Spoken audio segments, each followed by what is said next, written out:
최근 온라인상에서 이런 7월 중에 뭐 사흘 빼고 비 뭐 이런 예보가 나돌았고 많은 분들이 크게 믿었던 것 같습니다. 이거 어떻게 해석해야 될까요? 마이크로소프트 회사에서 우리나라에 인제 7월, 8월에 거의 매일같이 인제 비가 온다라고 이런 이제 예보를 그렇게 발표를 했었거든요. 네.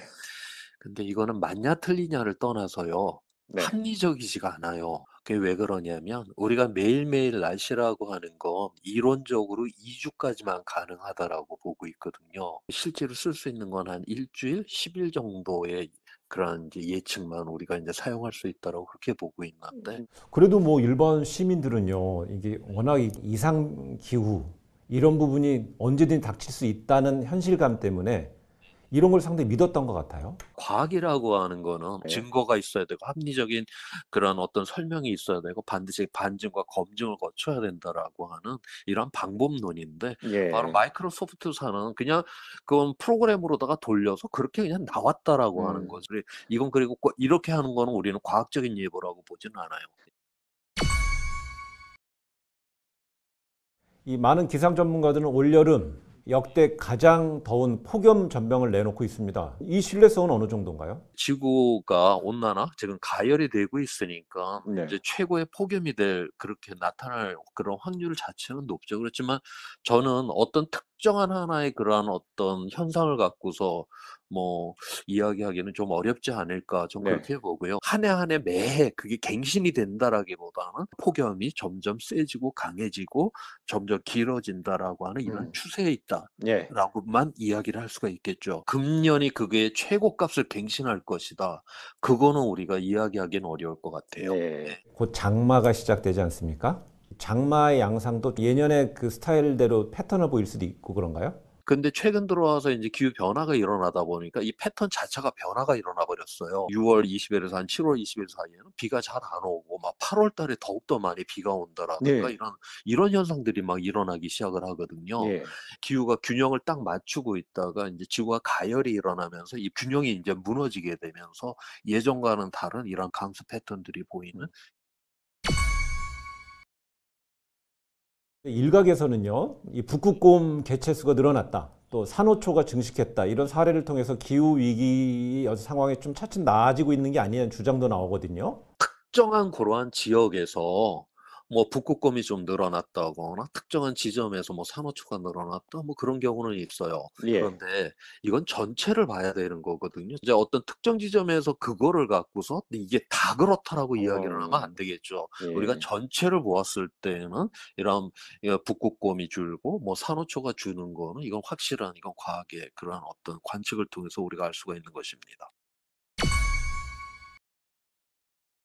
이상기후에 사람의 몸도 점점 적응되고 이런 단계를 갈 수는 없는 건가요? 기본적인 신진 대사만 갖고서도 1 시간이면 우리 체온이 1 도씩 올라가거든요. 보통 기온이 인제 37 도보다는 낮으니까 우리 인제 피부에서 이 열을 갖다 계속 빼내 가죠. 그다음에 인제 그것도 잘 안 되면 인제 증발이 일어나서 피부에서 증발이 일어나서 또 열을 빼가고요. 그래서 인제 우리 몸이 인제 안전한 것인데 그 IPCC 이런 보고서에서 앞으로 우리 몸이 한 30 도가 넘고 습도가 거의 100% 가깝게 되면 이 예. 피부에서 증발이 일어나질 않거든요. 예. 그러니까 인제 열을 빼내는 방법이 없는 거예요. 예. 그렇게 되게 되면 우리는 그러한 곳에서 한 대여섯 시간이면 사람은 인제 죽게 되거든요. 네. 이 기후 위기를 막지를 못한다면 이런 열대 습한 지역들 이런 데서는 '사람이 살 수가 없게 될 거다.'라고 그렇게 예측을 하지 예. '사람이 거기에 적응을 한다.'라고 음. 그렇게 예측을 하진 않습니다.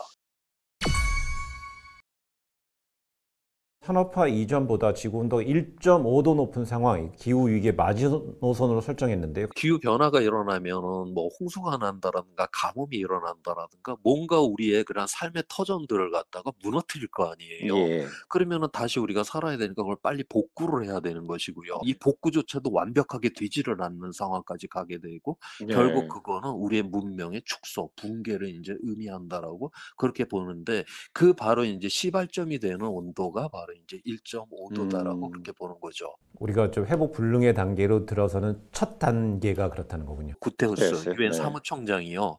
우리는 인제 기후 지옥으로 향하는 고속도로 위에서 인제 가속 음. 페달을 밟고 있는 상황이다라는 그런 표현을 썼어요. 예.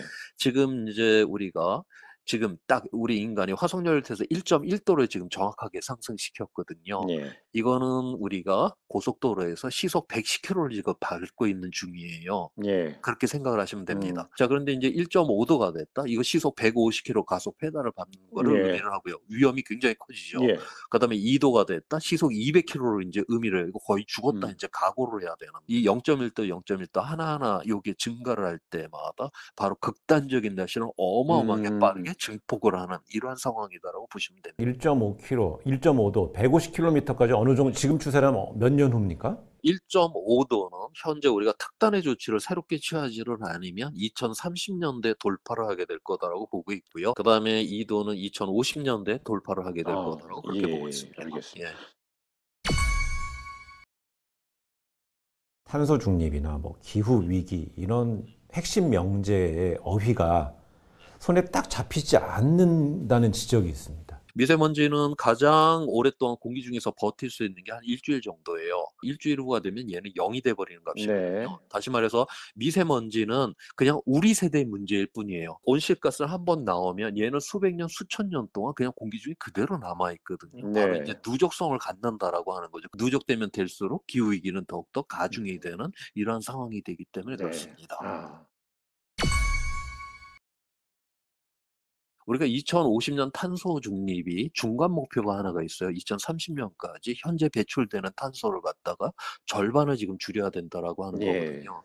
자, 이거 앞으로 8년밖에 안 남았는데 IPCC 6차 보고서에서 각 부분별로다가 얼마큼 이산화탄소 이 배출을 갖다 줄일 수 있는지 다 계산을 해놨고 그 네. 비용까지 지금 다 계산을 해놨어요. 다시 말해서 우리 인류는 기술이 없고 돈이 없어서 탄소 중립에 도달 못하는 건 아니다라고 하는 거죠. 네. 그러니까 오늘날의 이러한 기득권의 이런 정치, 이런 경제적인 이러한 어떤 장애물들이 그러한 세상을 못 가게 만드는 것이지 돈 없고 기술 없어서의 문제는 아니다라고 예. IPCC 6차 보고서는 분명하게 지금 이렇게 제시를 예. 데이터를 통해서 제시하고 있습니다.